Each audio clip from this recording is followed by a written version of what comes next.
we were looking at that gorgeous poem, Street Music, by Arnold Adolph. We got a little concerned, like, was the tone angry?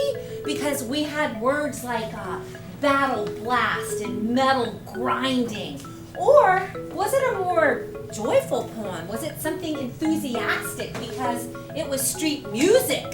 South Carolina is known for the Spoleto Festival USA, which takes place in Charleston every year. It's one of the world's great performing arts festivals, 17 days of music, theater, dance. But we're also very proud of the deep traditions in the state. Catawba pottery, which has been continuously practiced longer than any other tradition east of the Mississippi. There's all of the expressive culture of the Gullah, a community that lives on the coast, including praise house singing. It's been really influential, especially in the South. The National Endowment for the Arts is one of the most significant partners that we at the South Carolina Arts Commission have.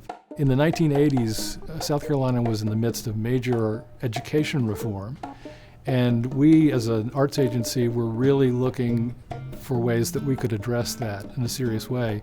At the very same time, the NEA began to put more emphasis on arts education in the basic curriculum of schools, so we just enthusiastically seized on that, and it's made a huge difference in arts education in the state. What the arts do are allow students to understand that we have multiple intelligences, and they allow students to solve problems from multiple angles. And students who are used to a more verbal learning, maybe what might be called sit and get, are really delighted when they realize that they have an opportunity to express theme. And so I find that students are raring to go. They are eager to experience the world in multiple ways, and the arts is the vehicle for that. Ultimately, I believe the future belongs to the creative.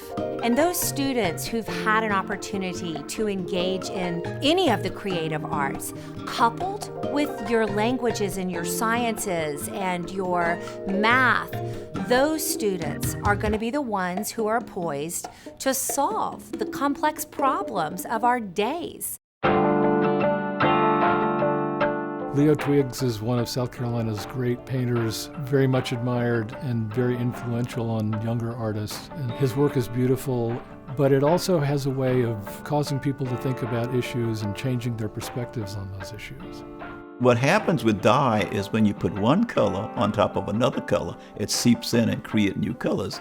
And I like the multiplicity of colors that you had in it. Where you have the wax, there will be no dye, and so it resists the dye. So batik is a craft, and I had elevated it to painting. And there were people who never saw it as painting. They always saw it as craft. And for me, it's where my joy is. It's turning something into magic.